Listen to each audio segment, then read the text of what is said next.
4 बातें आज के संदर्भ में करूंगा।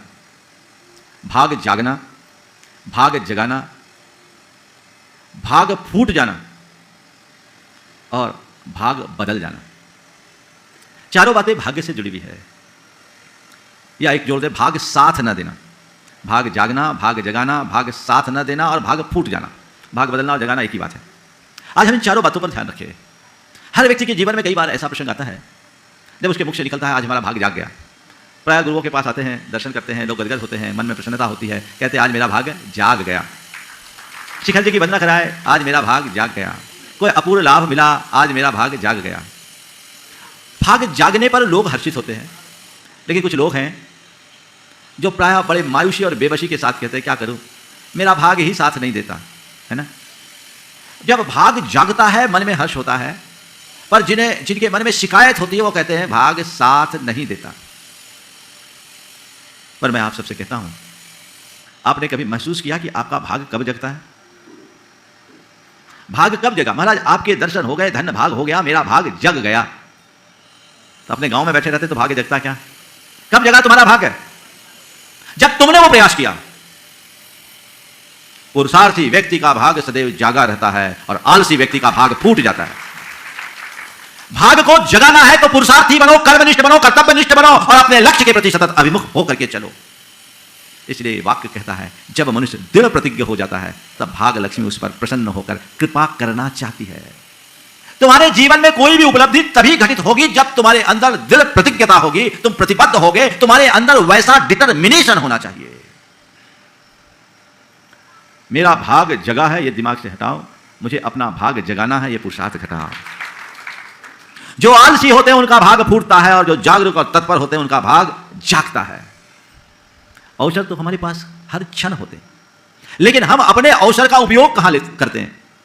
जो मनुष्य कर्तव्यनिष्ठ और लक्ष्योन्मुखी होता है वो हर प्रसंग में अवसर ढूंढ लेता है, और जिसका कोई लक्ष्य नहीं, जिसके अंदर उद्यमशीलता नहीं, वह व्यक्ति हर अवसर में भी कोई ना कोई परेशानी खोज लेता है ना। आप चाहते हैं कि मेरा भाग चमके, चाहते हो कि नहीं? हाँ, भाग चमके। तो बताऊं किसी वस्तु को चमकाने के लिए क्या करना पड़ता है? हाँ, क्या करना पड़ता है? रगड़ना पड़ता है ना। यानी अपने भाग को चमकाना चाहते हो तो सतत कुछ करना शुरू करो, उद्यमशील बनो, अपने आप तुम्हारा भाग चमकेगा। चले बेटी के सिद्धांत को साथ रख करके चलो, अपने आप सब कुछ हो जाएगा। फिर तुम्हारे मन में कोई शिकायत नहीं बचेगी। आगे बढ़ो। एक बार एक युवक मेरे पास आया, होगा कोई 28-29 साल का, अपना हाथ मेरी तरफ बढ़ा के कहा, महाराज मेरा भाग्य कभी जागेगा या नहीं?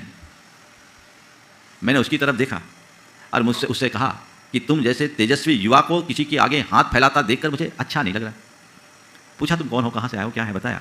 वो व्यक्ति यूपीएससी का 3 बार एग्जाम दे रखा, 2 बार इंटरव्यू तक चला गया, पर उसके मन में घोर मायूसी, हताशा, निराशा के भाव थे। उसे लग रहा था कि नहीं, मेरे भाग्य में कुछ है ही नहीं, मैं कर्म फूटा हूं, मेरा भाग्य मुझे साथ नहीं देता। उसके पिता नहीं थे, माँ लोगों के घरों का काम करके उसको पढ़ाई। अर्थ की कमी तो उसके साथ थी ही, और कई एग्जाम्स दिए, बोले महाराज मैं एग्जाम देता हूँ, कुछ नहीं कर पाता। मैंने उसे समझाया, हमने कहा तुम अपने आप को भाग्यहीन मान रहे हो, अरे यूपीएससी कॉन्टेस्ट कर रहे हो, ये कम बड़ी बात है क्या? और तुम ये बताओ कितने लोग यूपीएससी में जाते हैं? बोले लाखों। बोले प्री कितने निकालते? हजारों। मेंस में कितने जाते हैं? और कम। और इंटरव्यू में? बोले जितनी सीट होती है उससे 3 गुने। हम बोले, मैंने बोला ये बताओ कितने लोग हैं जो प्री में ही नहीं निकल पाए? तुम तो भाग्यशाली। बोले मेरा 3 अटेम्प्ट में प्री निकाल लिया, 2 अटेम्प्ट में मेंस भी निकाल लिया। हम बोले तुम कितने भाग्यशाली हो कि तुम यहाँ तक पहुँच गए और फिर भी कह रहे हो कि मेरे भाग्य में कुछ लिखा नहीं। बोले ये तुम्हारी बहुत बड़ी कमी है, अपने आप को अंदर से जगाओ, भूलो, अभी तुम्हारे पास अवसर है, अनुकूलता, और आगे बढ़ो। जब 2 बार तक तुम इंटरव्यू फेस कर गए तो तीसरी बार में हो सकता है सिलेक्शन हो जाए। हारते क्यों? महाराज अब मेरी हिम्मत नहीं होती, थक गया हूं, अब हमारे खर्चे पानी की व्यवस्था नहीं होती। कैसे? बोले रे अपना जीवन तो एक रिक्शा चलाने वाला भी चला लेता है, अखबार बेचने वाला भी कर लेता है, तुम क्यों ऐसे हताश हो? अपना खर्च निकालने के लिए क्या होगा? तुम्हें घंटे 2 घंटे का समय देना, तुम 4 बच्चों को कोचिंग करा दोगे, ट्यूशन पढ़ा दोगे तो तुम्हारा काम हो जाएगा। मैंने उसके मन में उमंग भरा और मैंने उससे कहा, हाथ की लकीरें देखकर जीवन की उन्नति नहीं होती, अपने लक्ष्य को सामने रखकर चलने वाले लोग ऊंचाई छूते हैं। लकीरें मत देखो, न किसी से पूछो, अपने आप को बदलो। मेरे संबोधन से उसके मन की उमंग जागी। बोला महाराज आज बहुत संबल मिला, अभी तक मैं बहुतों के पास गया, लोगों ने मुझे ढेर तरह के कर्म कांड बताए, पर आज आपने जैसा मोटिवेशन मुझे दिया उससे महाराज अब उम्मीद जग गई, बहुत एनर्जी मिल गई, अब मैं करता हूं। अभी तक तो मैंने छोड़ दिया था कि ऐसा कुछ नहीं करना, और मन में सुसाइड करने तक का मन बन गया था। महाराज आशीर्वाद तो मैं करूंगा, मैंने पूरी ताकत से कर, और एक सोच के मुझे आईएएस निकालना है, आगे बढ़ेगा। उसने अगला अटेम्प्ट दिया, उसका सिलेक्शन हो गया और कस्टम एक्साइज में भी पदस्थ है।